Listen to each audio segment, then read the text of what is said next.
else, I will.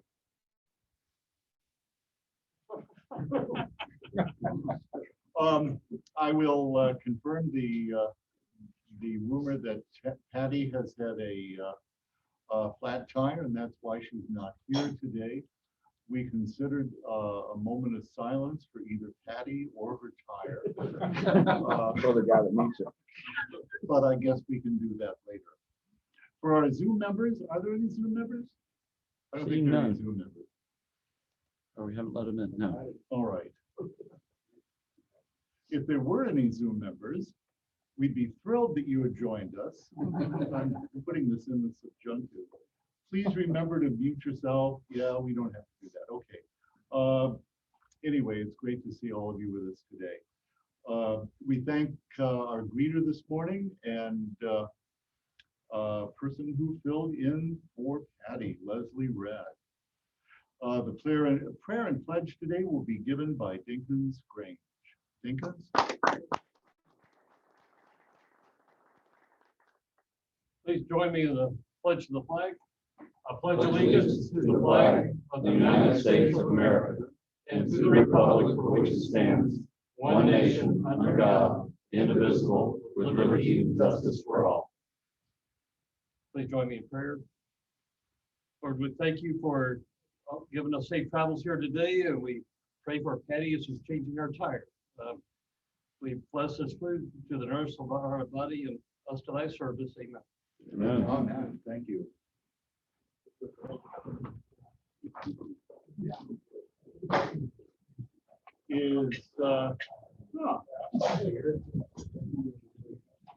I do not see Christy King either virtually or in person for family time.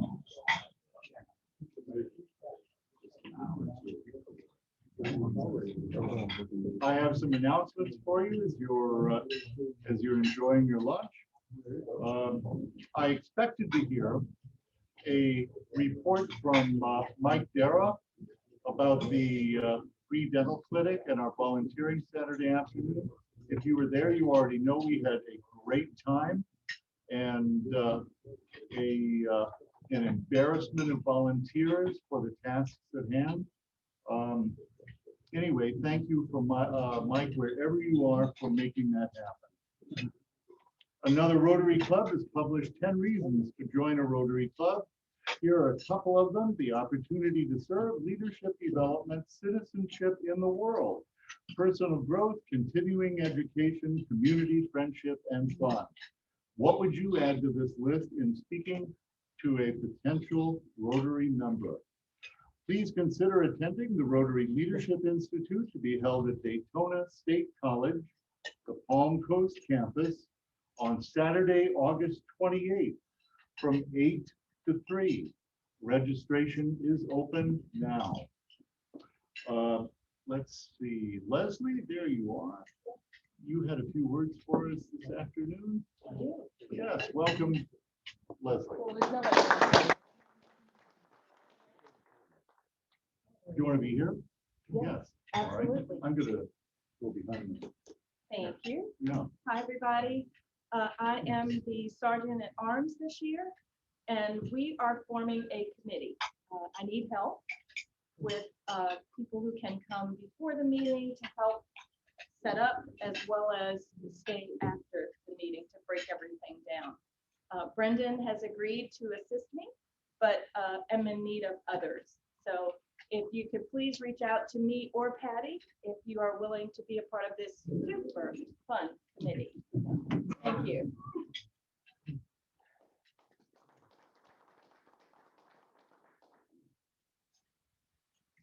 And we have something from Les Loggins about the oratory committee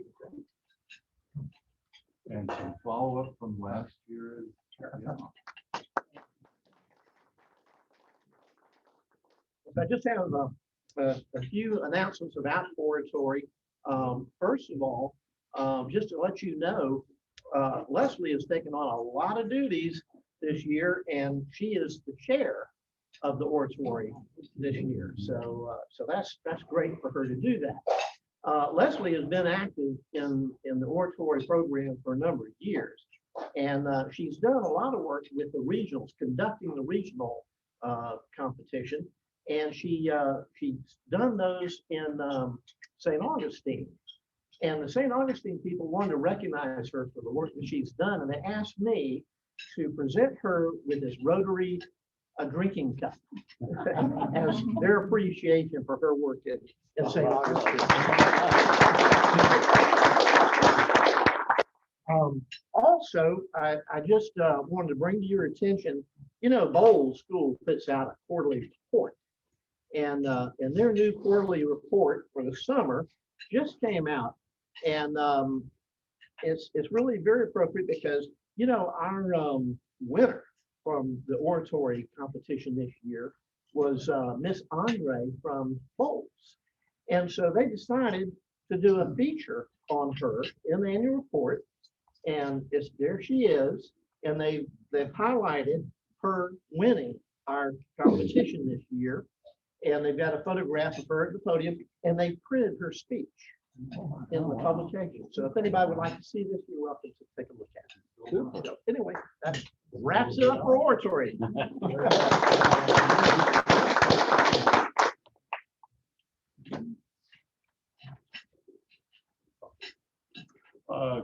Christie thing is, boy, oh boy, when Patty's not here, things really go to the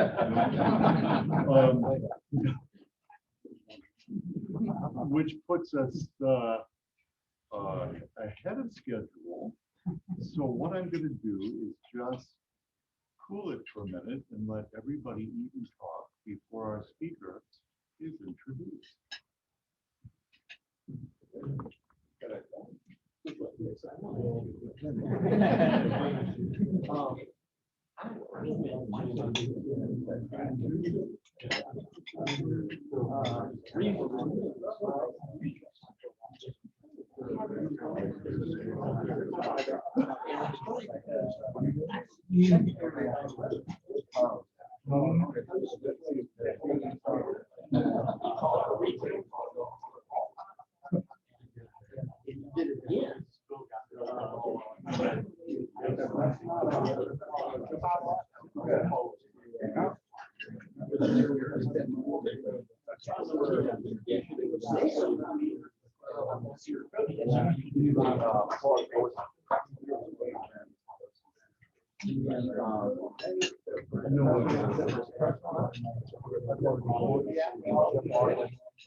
My husband,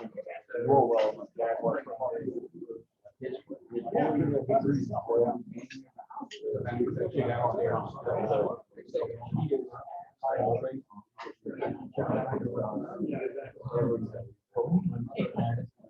for the home game.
Let's see.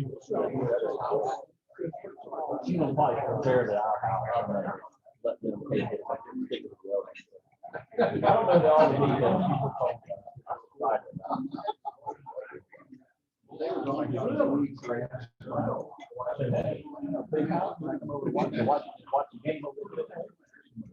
Start the pool wall.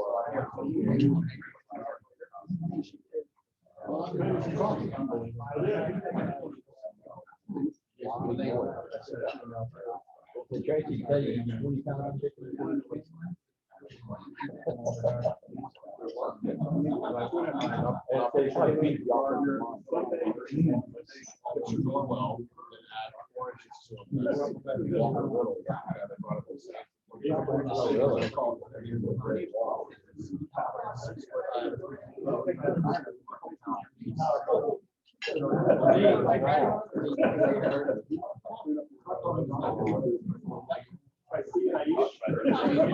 Crazy old man.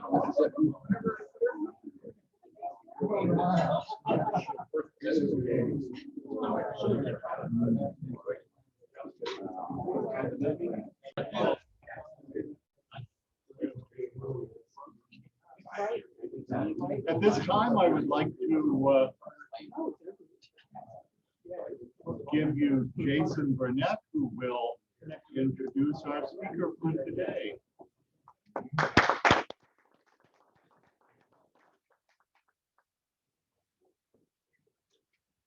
Good afternoon, everybody.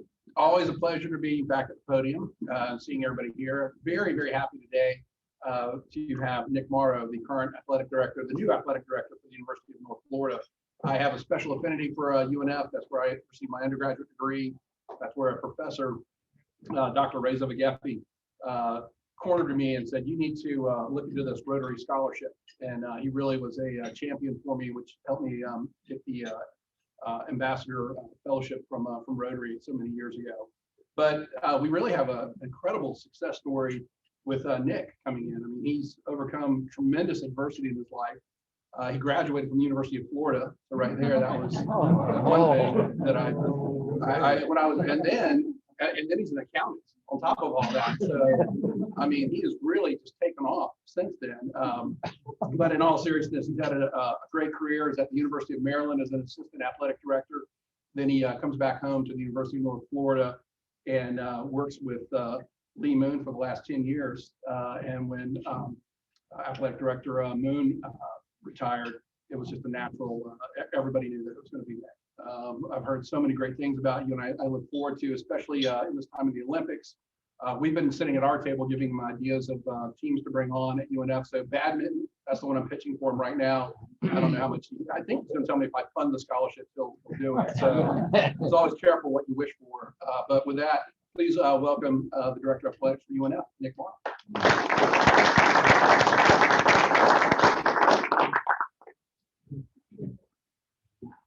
Thank you very much. Thank you, Jason, and it's wonderful being here with you.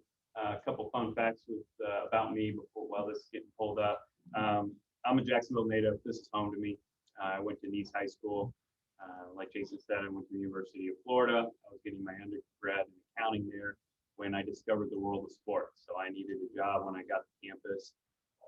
My parents were, funding up to a certain level, and at Florida Bright Futures had to fill a gap. I had to buy toothpaste and dollar beers, so I needed a job on campus. And so I worked at the O'Connell Center, which employs 400 students on payroll at any given time. And then my very first event was working at a Matchbox 20 concert. So the musicians were on my right, and I was blocking people from coming backstage. And at that time, I was weighing like 120 pounds. And so I wasn't stopping anybody. But the musicians were over my right, the musicians' wives were on my left. And so I'm just basically hanging out with the musicians' wives during the Matchbox 20 concert. I was like, it's really cool. What else can I do? And so that's kind of what got my love for everything events, and then Gator athletics, and then the college sports in general, really understanding the impact college athletics can have on student athletes. And so that really what got me going. And so, yeah, after I graduated from the University of Florida, I was working my master's in sports management when I got a call for a guy I used to work for at UF. He was at Maryland at the time. He said, hey, I got this job for you up here, and you're running facilities and event operation. I think you should apply for it. I said, I'm really having a good time in Gainesville. I don't know if I'm ready to go. I was like, know what, let me go through the interview process, because I know the hardest part of that sport is getting your foot in the door. And I'm gonna be going through the interview process of the year anyways, let's give it a go. And I got offered the position. I was like, I gotta go. They just had come off a national championship in basketball, back-to-back Final Fours. They had just gone to the Orange Bowl. And so they were really thriving as an athletic department at the time. So it's a perfect opportunity for me. So I spent 6 years there and kind of elevated my profile there and kept getting promoted and ended up running a unit up there that ran every facility on campus from an athletic standpoint, the stadium, the arena, had 300 employees, had $8 million budget. We're almost to 1 million guests a year that we're entertaining. And so it was a really large undertaking. Now I'm doing that, basically in my mid to late 20s. And so, but then it was time. We had another thing you have to deal with is weather running facilities. And we had two blizzards within 3 days of each other, about 2 or 3 feet on the snow on the ground.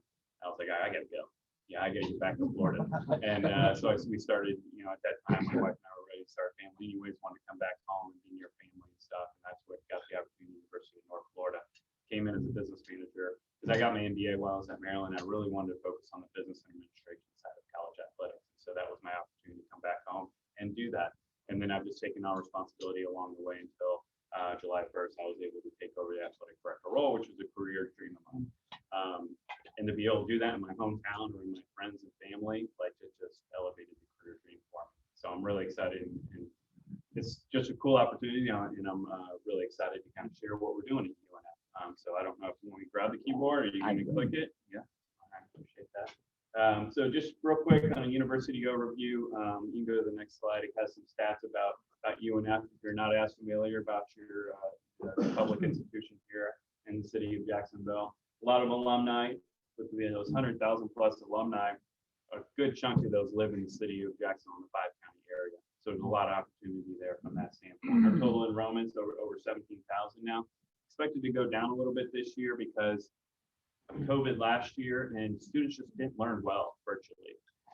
And so there's a retention issue related to UNF coming in this year. And I don't know exactly where our enrollment's going to fall, but it's expected to go down a little bit. But we'll get that back up. We're 59% female, 41% male. It usually bounces somewhere between 56 and 59% female. Why is that important for athletics? Title IX is based off your population, your university makeup. And so if we're 59% female, that means 59% of our participation, 59% of our operating budget, 59% of our scholarships need to go to female athletes and our female participation. And that's why that number is important. A lot of other positives related to the university as a whole, a lot of accolades, and what President Delaney did when he took over and raised the profile of our university and the way he grew it into a true 4-year institution. And now what Samansky's doing at the state level is funding and growing our program is pretty amazing. Just more impact related to the university that has on the city of Jacksonville. That's what's great. It's not hard to recruit athletes to UNF. The hard part is educating on who we are, because we are a little bit of a hidden gem. And part of my job as athletic director, I really want to raise our profile, not be so hidden. I want to make UNF known of who we are. And athletics can be one of the greatest marketing tools you have for a university. Bringing alumni back onto campus, recruiting new students. If you win championships, get a little more recognition in the media. Those opportunities that we're looking for is our opportunity to raise the profile and continue to grow on these numbers. So athletics, talk a little bit about that and go to the next one. Got some more fun stats for you. So if you don't know much about UNF athletics, we are a Division I institution. So we've been D1 for over 15 years. We've been fully eligible for postseason competition for about 11 years. We have 19 teams. We have basketball, volleyball, both tennises, softball, baseball. We have something called beach volleyball, which you're watching in the Olympics.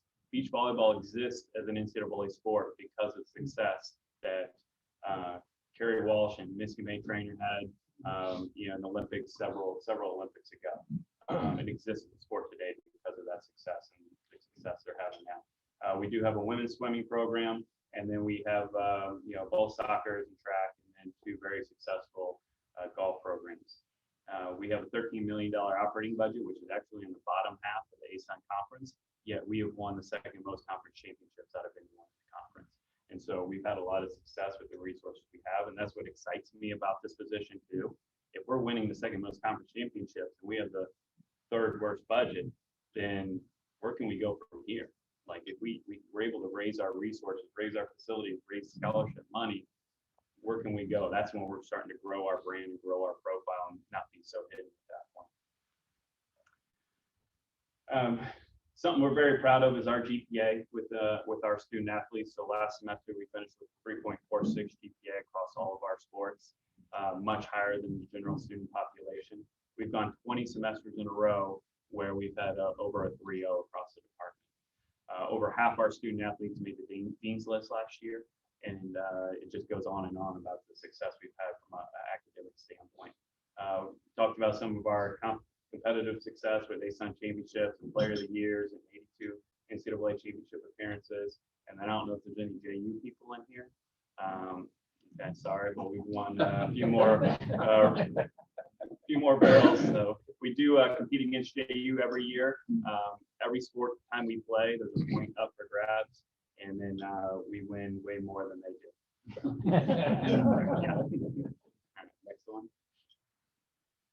All right, so our reach, and we've really been able to grow our exposure, and we're looking to continue to grow our exposure. Again, I want to make us the best marketing tool the university has. And so we get a lot of outreach through our social media, fans that are coming to events.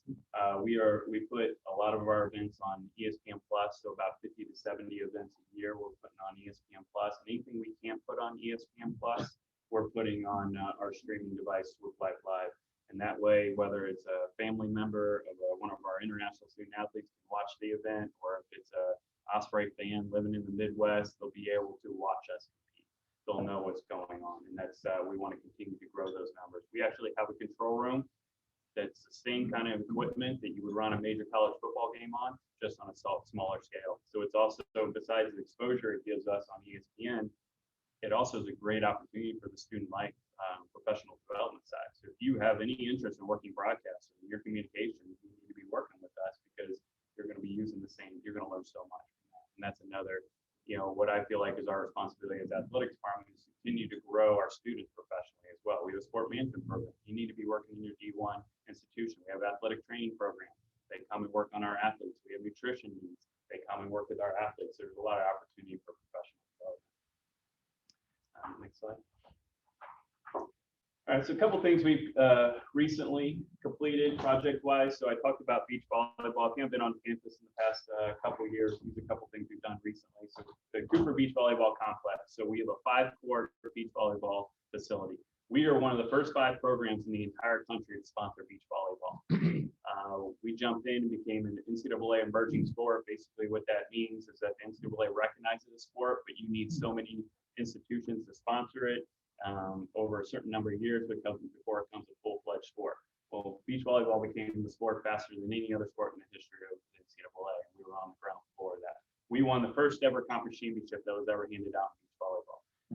We have that, and we'll always have that, that feather in our cap. So we have a 5-court facility that we host a lot of events on.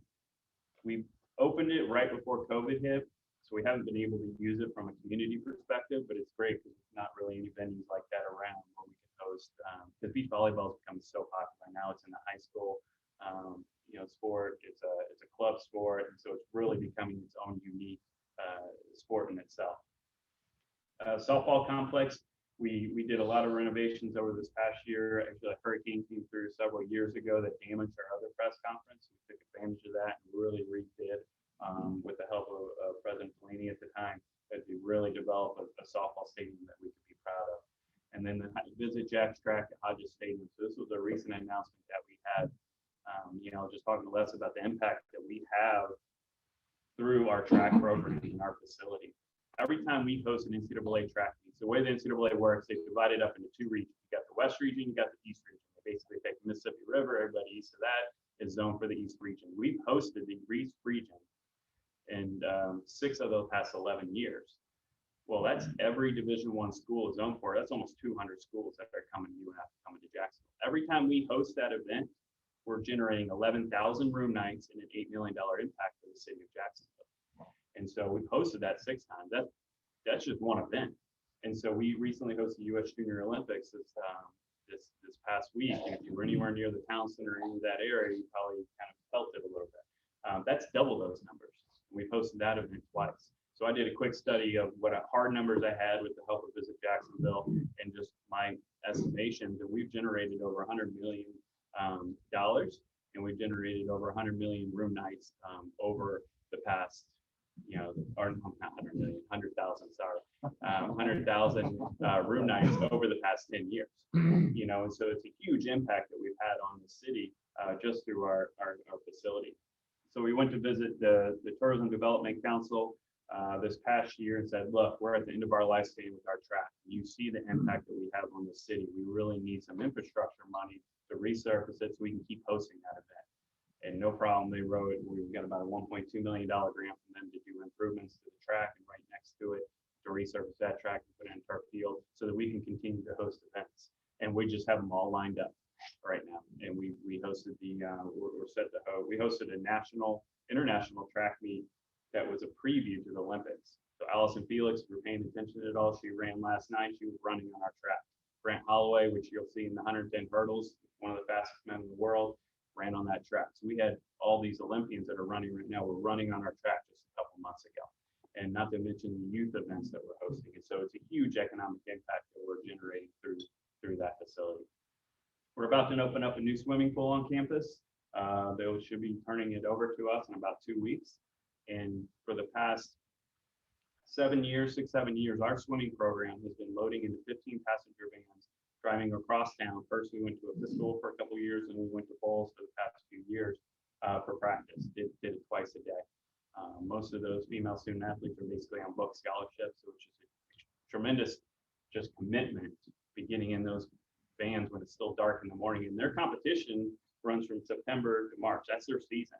And so they're getting up there in the winter months. And I know we're in Florida, but before the sun comes up, it's cold to get out there and then jump in the pool. And so a major commitment. So I'm so excited for them because now they're going to have a home swimming pool on our campus, right in the heart of all our other events, our other facilities. And we have a locker room that's going to be in that building as well. So we'll have a new home. So we're really excited about opening that up here in the next couple of weeks.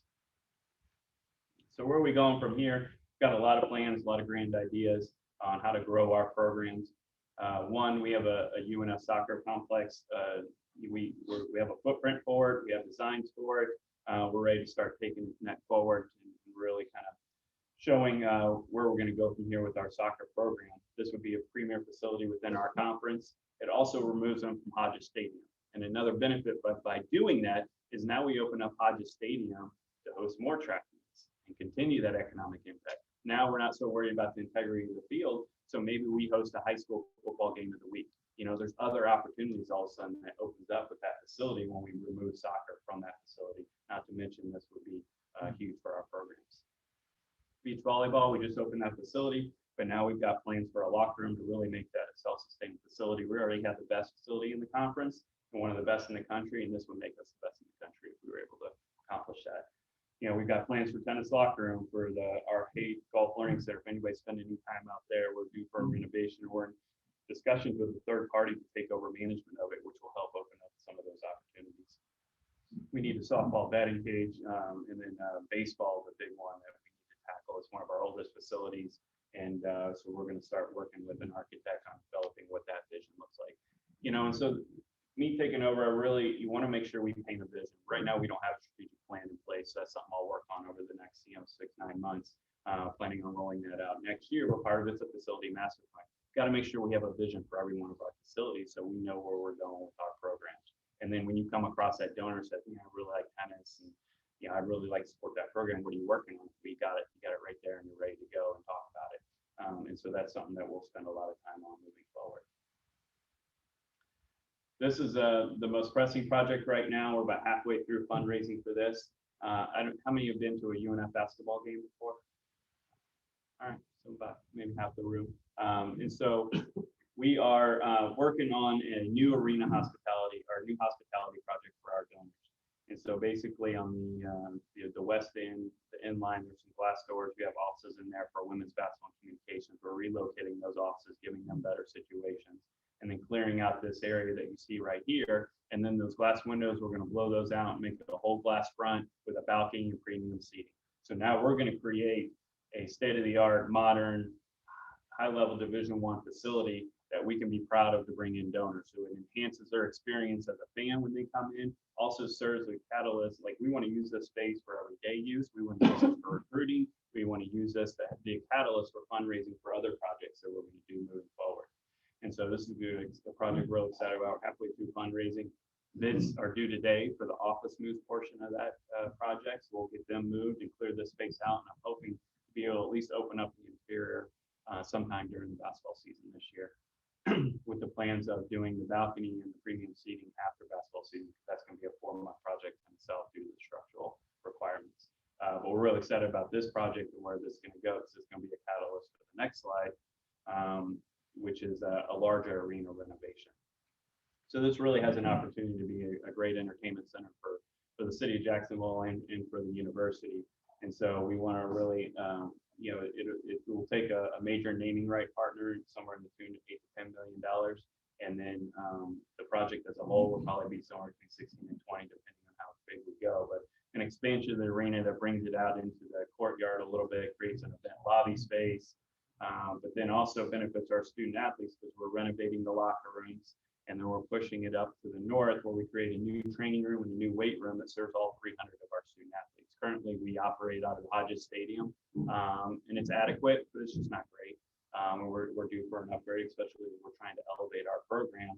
At the end of the day, recruits, they get dazzled by nice facilities, and we don't need to get the crazy Clemsons of the world where we have slides taking you from the second floor to the bottom floor, or barbershops or bowling alleys in our facilities, but we at least need to be able to provide the necessities for Division I athletes. The next thing is athletic scholarships. So a big thing that we operate off of, obviously, is athletic scholarships. And so that top little chart is just the cost of a scholarship, and we pay that cost to the university every year. That's how athletic department works. We end up paying for our scholarships. If we were to max out based on the number of sports we have, and we were to max out scholarships for all those sports, we would hand out 161.2 scholarships. So some sports are head count sports. So if you give a scholarship to a men's or women's basketball player, that counts as one scholarship, regardless if you give them 2,000 or a full ride, counts as one scholarship. Other sports are equivalency. And so then you take that, right, if you give somebody 2,000, you're taking that 2,000, you're dividing it by a full ride of 16,000, and that's your equivalency. And that's why there's a 0.2. So it's different sports are handled different ways. So if we were to max it out, 161.2 scholarships, if we were to fully fund by the definition of NCAA, which would be the out-of-state cost of attendance, then we'd be looking over $6 million. Our current funding for scholarships is just shy of about $2.8 million. Now, we don't need to be fully funded. We're in the state of Florida. There's so much talent here from a student athlete perspective. $6 million is not necessary for us to compete at the highest level. But I would say about $4 million is probably really what we need to shoot for to make sure we're always competing for conference championships every year, and then seeing if we can't win a game or two in the NCAA tournament.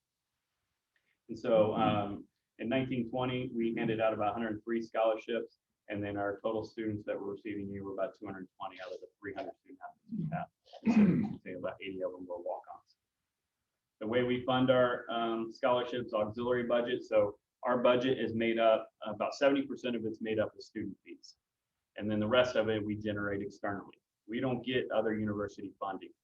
State funding has different color money, and we only can have one color, and we cannot have state money. And so the state can't help us from that perspective. So we get our money from student fees. We get them from some tuition waivers, foundation scholarships, and main scholarship endowment. So that's a big fundraising piece of ours with the scholarship side of things. And so why is scholarship so important? Obviously, helping individual student athletes so they don't have that financial strain. Maybe they graduate debt free, or maybe it gives an opportunity to a student that wouldn't normally be able to go to college without this kind of scholarship. And then also from a competitive standpoint, it's the easiest way to raise your competitive level is making sure your programs are properly funded from a scholarship perspective. So back in 2013-14, we realized we had too much money in our female sports, not too much, but we didn't have the right equivalency. So we were giving out, the ratio was like 62% female and not enough on the male side. So we ended up adding $150,000 to our men's scholarship to get it in line with that general population, like I talked about earlier. And then 1 year later, we won 4 straight men's men's all sports trophies, and then finished in the top 3 in the all ASUN sports trophy in each of the past 3 years. So that's a direct correlation. Our competitiveness increased because we increased our scholarships, and we really haven't added a whole lot of scholarships since that. And so that'll be a focus of ours moving forward. Is okay, how do we get from that 2.8 million every year closer to that 4 million so that we can win more championships? At the end of the day, University of North Florida decided to go Division I. If you're Division I, you're expected to win. That's why you go Division I. If you didn't, you would stay Division II or Division III. And so that's part of our big part of our job, is making sure that that we're competitive and we're competing for championships. The different ways that we support scholarships. One is we call it Shareholders for Success. We're going to revamp that a little bit. We're basically asking donors to give $1,000 a year for 3 years, so that we know we have that additional scholarship money. 100% of that goes towards enhancing sport budgets. We have something called a name scholarship. So if you're like, you know what, I really want to support something specific. I want a basketball player from St. Johns County with a 3.3, and then you can put that, and they would become the name scholar. And then they would receive that throughout the life of their time there, and then just basically the funds, once they've been spent, it's done. Then we have endowed scholars. This is more living in perpetuity, living a legacy behind. You have to have 25,000 for it to start an endowment with the University of North Florida, and then that little chart kind of shows how much it spends off each year that goes straight to scholarships. And the last option is, okay, let's do a mixture, do an endowment, so it starts leaving a legacy and starts spending off, as long as money's in there. And then also, but let's add to the operating side so we can enhance that scholarship and how much it hands out. So those are different options that we continue to look at and find ways to help increase our scholarship funding, and so that we can increase our competitiveness and reward our student athletes. That's it. I think I felt like I talked really fast. I usually have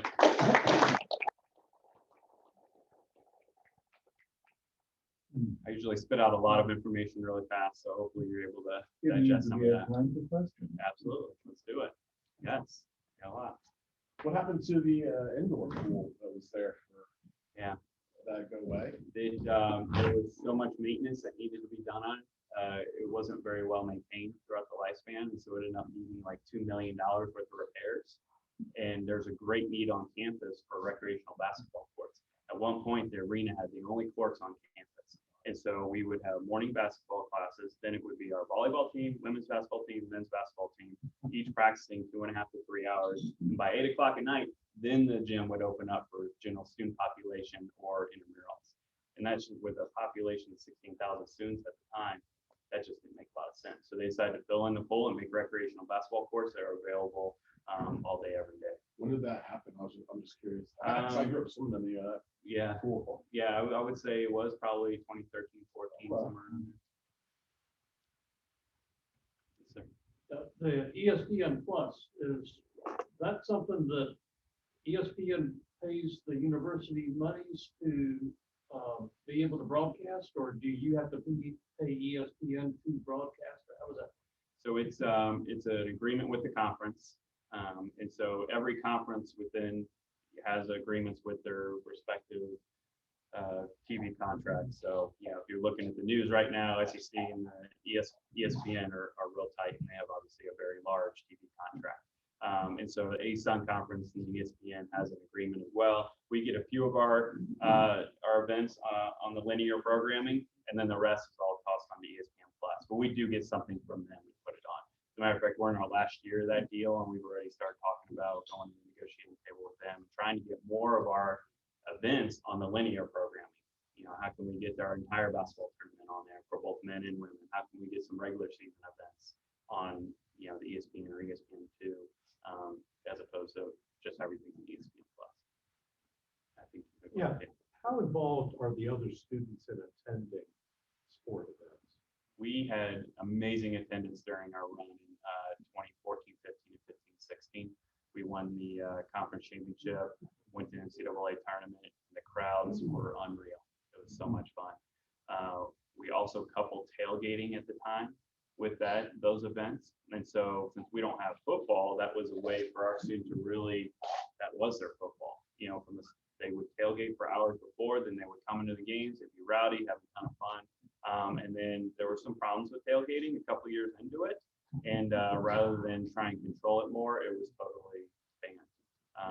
and so that actually hurt our attendance for a little bit. But yeah, I think in our heyday, when 5 years ago, we were averaging over 1,000 students a game, which was really great. But students do a really nice job, and that's also part of our job, is to enhance the student life experience, so they really enjoy their time there, and then that also helps because then they're going to want to come back when they graduate. And that's really when you start creating a really cool culture. Do you anticipate that NIL will have any impact on your athletes? Yeah, so we've had to my knowledge, about 7 student athletes have had opportunities. 6 of those 7 were female, and of those females, all social media based, which was kind of the prediction. If you asked me to predict how this is going to play out, that's what I would have said. It's those student athletes that have large social media followers. So we have a women's basketball player, and I don't know how many are on TikTok. I'm not on TikTok. But she has 250,000 followers on TikTok. And so she's getting several companies just from a product placement standpoint. Hey, we'll give you $100, we'll give you $1,000 in commission sales and stuff. And that's majority of what it is, which is great. I'm fully supportive of that, name, image, likeness for that purpose. Because if a chemistry student on campus can start a YouTube channel and generate income off of it, why can't a student athlete do that? So I am supportive from that standpoint. Where it's going to get messy, and especially at that high major level, is what's the difference of pay for play versus actual endorsement opportunity. Here's $50,000. Will you come to my son's birthday, make an appearance at my son's birthday party? And so that's where it starts. It's a slippery slope at that point. Were you at Maryland when they changed conferences? I know I left right before that, Okay. but I knew that kind of stuff was coming. So at the time when I was there, it was 27 sports, and I reported to the CFO at the time, and he was telling me how we can't sustain this model. We are spending more than we're making. We're going to have to cut sports. So I got out right before that. And sure enough, a year later, they cut 6 sports. A year after that, they moved to the Big Ten. It was purely a money grab. They were going to get more revenue out of Big Ten. They were ACC. So there's realignment talk again amongst the major football conferences. Do you think that would filter down to UNF? And do you see the ASUN being affected, or merging, or being broken up, or going through some metamorphosis as a result? Yeah, I fully believe it'll trickle down to us. So depending on how much more moving, now everyone's watching the Big 12. What are they going to do? Are they going to snag teams and rebuild, or are they just going to get picked apart and disappear? Eventually, that's going to make its way down to the next level of football playing schools. And so we have several of those in our conference. The one I'm keeping an eye on in particular will be Liberty. Liberty is FBS independent. And so if they get an offer from the AAC, I could see them going that route. I don't think they'll go to Sunbelt or Conference USA. If Big 12 stays together and starts picking apart the AAC, going after Houston, Cincinnati, UCF, all of a sudden AAC is going to have to fill that gap. So who are they going with? Do they look at a Liberty? And then if they pick off a couple Conference USA or Sunbelt, then all of a sudden does Kennesaw State have an opportunity to go on the Conference USA or Sunbelt? So I think that will end up working its way down to us. One thing that our conference is trying to do is establish an ASUN football league. We got to add one more football playing school, and then we can form an ASUN football league.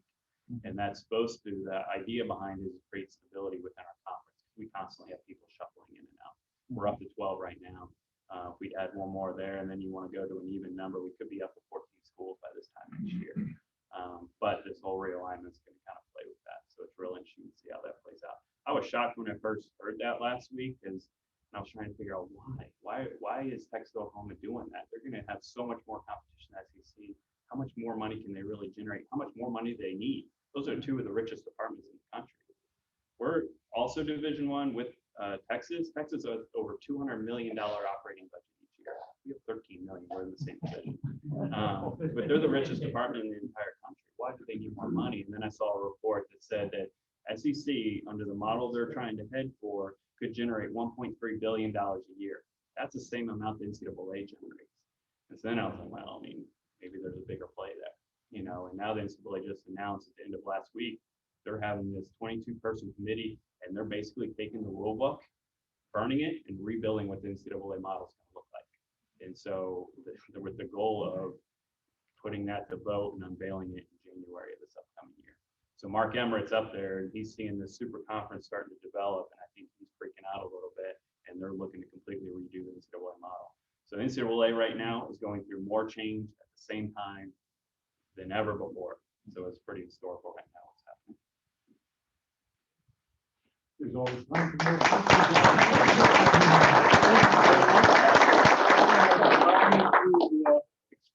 Express our club's appreciation by saying that we are making a small donation to a Rotary charity in your name. Thank you.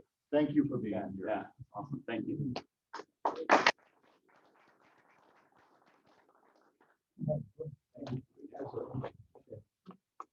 Okay, send some good thoughts to Patty this afternoon. If you speak to her about our meeting today, please be kind. Or I should say, please tell her about how well Leslie Red held down the fort in her absence. And that we don't want to see it. Next week, our speaker will be a person who is a medical expert in the field of COVID-19, which I believe intersects with what is happening in the Jacksonville area right now. I do not know that person's name right now, and we'll reveal it the second that it is given to me. At any rate, we end our meeting by joining in the Rotary motto. Service of self, one profits most to serve the best.